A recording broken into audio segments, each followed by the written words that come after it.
Back to Divya's kitchen. ഇന്ന് ഞാൻ വന്നിരിക്കുന്നത് ഒരു മത്തിക്കറിയുടെ റെസിപ്പി ആയിട്ടാണ്.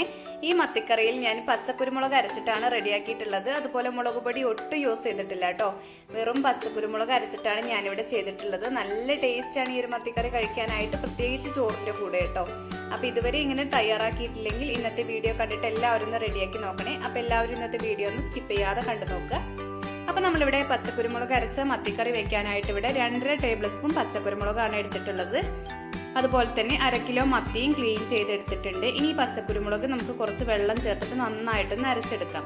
കണ്ടില്ലേ, കുറച്ച് വെള്ളം ചേർത്ത് ഇതേപോലെ ഒരു തരിതരിപ്പോട് കൂടിയാണ് ഞാനിവിടെ അരച്ചെടുത്തിട്ടുള്ളത്. ഇനി നമുക്ക് മത്തിക്കറി റെഡിയാക്കി എടുക്കാം. വളരെ ഈസി ആയിട്ട് പെട്ടെന്ന് തയ്യാറാക്കി എടുക്കാം കേട്ടോ. അപ്പം മൺചട്ടിയിലാണ് തയ്യാറാക്കുന്നത്, അപ്പോഴല്ലേ നല്ല ടേസ്റ്റ് ഉണ്ടാവുക. അതിലേക്ക് 2 ടേബിൾ സ്പൂൺ വെളിച്ചെണ്ണയാണ് ഒഴിച്ചു കൊടുത്തിട്ടുള്ളത്. അതുപോലെ ഒരു 3 വെളുത്തുള്ളി, ചെറിയൊരു കഷ്ണം ഇഞ്ചിയും കൂടി കട്ട് ചെയ്തത് നന്നായിട്ടൊന്ന് മൂപ്പിച്ചെടുക്കാം. നന്നായിട്ട് തന്നെ മൂത്ത് കിട്ടണം കേട്ടോ. ഇനി അതിലേക്ക് ഞാനിവിടെ ഒരു 15 ചെറിയ ഉള്ളി കട്ട് ചെയ്തതും ഒരു 3 പച്ചമുളക് കട്ട് ചെയ്തതും കൂടി ചേർത്ത് കൊടുക്കുന്നുണ്ട്. ചെറിയ ഉള്ളിയിൽ ചെയ്യുമ്പോഴാണ് കൂടുതൽ ടേസ്റ്റ് ഉള്ളത്. സവാളയിൽ ചെയ്യുമ്പോൾ അത്ര ടേസ്റ്റ് ആയിട്ട് തോന്നിയിട്ടില്ല കേട്ടോ. അപ്പൊ ഇതെല്ലാം കൂടി നന്നായിട്ടൊന്ന് വഴന്ന് വരട്ടെ. ഇനി ഇതിലേക്ക് ആവശ്യമായിട്ടുള്ള മഞ്ഞൾപ്പൊടിയും ചേർത്ത് കൊടുക്കുക കേട്ടോ. മഞ്ഞൾപ്പൊടി നന്നായിട്ടൊന്ന് മൂപ്പിച്ചെടുക്കണം, അതിന്റെ ആ പച്ചമണമൊക്കെ ഒന്ന് മാറിക്കിട്ടണം. ഇനി ഇതിലേക്ക് ഞാനിവിടെ 2 ടേബിൾ സ്പൂൺ മല്ലിയാണ് ചേർത്ത് കൊടുക്കുന്നത്. കൂടുതൽ വേണ്ട, 2 ടേബിൾ സ്പൂൺ മതി. അതും കൂടിയും ചേർത്തിട്ട് വീണ്ടും ഒന്ന് വഴറ്റി കൊടുക്കാം. ഇനി ഇതിലേക്ക് നമ്മൾ നേരത്തെ അരച്ച് മാറ്റി വെച്ചിരിക്കുന്ന കുരുമുളക് ചേർത്ത് കൊടുക്കാം. എന്നിട്ട് ഹൈ ഫ്ലെയിമിൽ വെച്ചിട്ട് തന്നെ വഴറ്റിക്കൊണ്ടേ ഇരിക്കുക കേട്ടോ. എണ്ണ തെളിഞ്ഞു വരുന്ന സമയം വരെ വഴറ്റിക്കൊണ്ടേ ഇരിക്കണം, കൈയെടുക്കാതെ ഇളക്കി കൊടുക്കുക കേട്ടോ. അപ്പൊ ഇതാ എണ്ണയൊക്കെ തെളിഞ്ഞു വന്നിട്ടുണ്ട്. ഇനി ഇതിലേക്ക് ഞാനിവിടെ ഒരു ചെറിയ തക്കാളി കട്ട് ചെയ്തതും കൂടിയും ചേർത്ത് കൊടുക്കുന്നുണ്ട്. തക്കാളി എന്തായാലും ചേർത്ത് കൊടുക്കണം, അപ്പോഴാണ് ഇതിന്റെ ഒരു ടേസ്റ്റ്. ഇനി ഇതിലേക്ക് ആവശ്യമായിട്ടുള്ള വാളംപുളി വെള്ളമാണ് ഞാനിവിടെ ചേർത്ത് കൊടുക്കുന്നത്. കുടംപുളിയിലും ചെയ്തെടുക്കാം കേട്ടോ.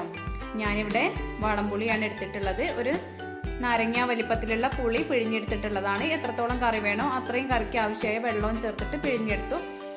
അപ്പൊ അതും കൂടി ഒഴിച്ചു കൊടുത്തതിന് ശേഷം കല്ലുപ്പും കറിവേപ്പിലയും ഒക്കെ ചേർത്തിട്ടുണ്ട് കേട്ടോ. ഇനി തിളച്ച് വരുമ്പോഴാണ് നമ്മൾ മീൻ ചേർത്ത് കൊടുക്കുന്നത്. നന്നായിട്ട് തിള വന്നതിന് ശേഷം മാത്രമേ നമ്മൾ മീൻ ചേർത്ത് കൊടുക്കാൻ പാടുള്ളൂ. എന്നിട്ട് പതുക്കെ ഒന്ന് ഇളക്കി കൊടുത്തതിന് ശേഷം അടച്ചു വെച്ചിട്ട് നമുക്ക് കുക്ക് ചെയ്യാം കേട്ടോ. ഈ ചാനൽ ആദ്യമായിട്ട് ആരെങ്കിലും കാണുന്നുണ്ടെങ്കിൽ ഒന്ന് സബ്സ്ക്രൈബ് ചെയ്ത് സപ്പോർട്ട് ചെയ്യണേ. സബ്സ്ക്രൈബ് ചെയ്യുമ്പോൾ തൊട്ടടുത്ത് കാണുന്ന കുഞ്ഞു ബെല്ലൈക്കൺ ഒന്ന് പ്രസ് ചെയ്യുക. അപ്പോൾ 3 ഓപ്ഷൻ വരും, അതിൽ ഓളെന്ന് വേണം നിങ്ങൾ സെലക്ട് ചെയ്യാനായിട്ട്. എന്നാലേ ഞാനിടുന്ന എല്ലാ പുതിയ റെസിപ്പീസും നിങ്ങൾക്ക് പെട്ടെന്ന് നോട്ടിഫിക്കേഷൻ ആയിട്ട് വരുള്ളൂ കേട്ടോ. അപ്പോൾ ഒരു 10 മിനിറ്റിന് ശേഷം ഞാനിവിടെ തുറന്നു നോക്കിയിട്ടുണ്ട്. ഒരു മീഡിയം ഫ്ലെയിമിൽ വെച്ചിട്ടാണ് നമ്മൾ കുക്ക് ചെയ്യുന്നത്. ഒന്ന് പതുക്കെ ചുറ്റിച്ച് കൊടുക്കുക, അല്ലെങ്കിൽ പതുക്കെ സ്പൂൺ വെച്ചിട്ടൊന്ന് ഇളക്കി കൊടുക്കുകയോ ചെയ്യാം കേട്ടോ. ഒരുപാട് അങ്ങ് കുത്തി ഇളക്കി കൊടുക്കരുത്. അപ്പോൾ ഉപ്പൊക്കെ ഒന്ന് ടേസ്റ്റ് ചെയ്ത് നോക്കാം. ഉപ്പ് കുറച്ച് കുറവുണ്ട് കേട്ടോ, അപ്പോൾ കുറച്ചുകൂടി ഉപ്പ് ചേർത്ത് കൊടുക്കാം. അതും കൂടി ചേർത്ത് കൊടുത്തതിന് ശേഷം വീണ്ടും ഒന്ന് മിക്സ് ആക്കി കൊടുക്കാം. അപ്പൊ നമ്മുടെ മത്തി ഒന്നും കൂടി വേവാനുണ്ട്. അപ്പൊ ഒരു 5 മിനിറ്റും കൂടി നമുക്ക് ഒന്നും കൂടി അടച്ച് വെച്ച് വേവിക്കാം കേട്ടോ. മീഡിയം ഫ്ലെയിമിൽ തന്നെയാണ് വെച്ചിട്ടുള്ളത്. 5 മിനിറ്റിന് ശേഷം വീണ്ടും നമുക്ക് തുറന്നു നോക്കാം. ഇപ്പൊ നമ്മുടെ കറിയൊക്കെ പാകത്തിന് വറ്റി കുറുകി വന്നിട്ടുണ്ട്. മീനൊക്കെ വെന്തിട്ടുണ്ട് കേട്ടോ.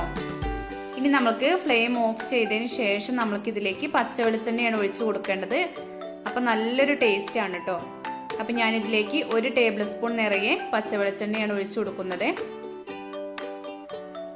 ഇതെന്തായാലും സ്കിപ്പ് ചെയ്യാതെ നോക്കണം കേട്ടോ. എന്നിട്ട് പതുക്കെ ഒന്ന് ചുറ്റിച്ചു കൊടുക്കാം. അപ്പൊ ഇത്രയേ ഉള്ളൂ, നമ്മുടെ മീൻകറി റെഡിയായി. ഈ ഒരു റെസിപ്പി ഇതേപോലെ തന്നെ അയിലയിലും ചെയ്ത് നോക്കാം, കിട്ടില്ല ടേസ്റ്റ് തന്നെയാണ്. ഞാനിവിടെ മത്തിയെ കിട്ടിയുള്ളൂ, അപ്പൊ മത്തിയിലാണ് ചെയ്തത്. ഇത് നല്ല ടേസ്റ്റ് തന്നെയാണ് കേട്ടോ. പ്രത്യേകിച്ച് വാളംപുളി തന്നെ എടുക്കാൻ ശ്രമിക്കുക. നമുക്ക് കുടംപുളിയേക്കാൾ ടേസ്റ്റ് പച്ചക്കുരുമുളക് അരച്ച് വെക്കുമ്പോൾ വാളംപുളി തന്നെയാണ്. അപ്പൊ ഇന്നത്തെ ഈ ഒരു പച്ചക്കുരുമുളക് അരച്ച മത്തിയുടെ റെസിപ്പി എല്ലാവർക്കും ഇഷ്ടപ്പെട്ടു എന്ന് വിചാരിക്കുന്നു. ഇഷ്ടപ്പെട്ടു എങ്കിൽ ഒരു പ്രാവശ്യമെങ്കിലും ഒന്ന് ട്രൈ ചെയ്ത് നോക്കണേ. എന്നിട്ട് ഫീഡ്ബാക്ക് അറിയിക്കാനും മറന്നു പോകരുത്. ഇന്നത്തെ വീഡിയോ ഇഷ്ടപ്പെട്ടു എങ്കിൽ ലൈക്ക് ചെയ്യാനും ഷെയർ ചെയ്യാനും നിങ്ങളുടെ അഭിപ്രായങ്ങൾ കമന്റായി അറിയിക്കാനും മറന്നു പോകരുത്. Thank you.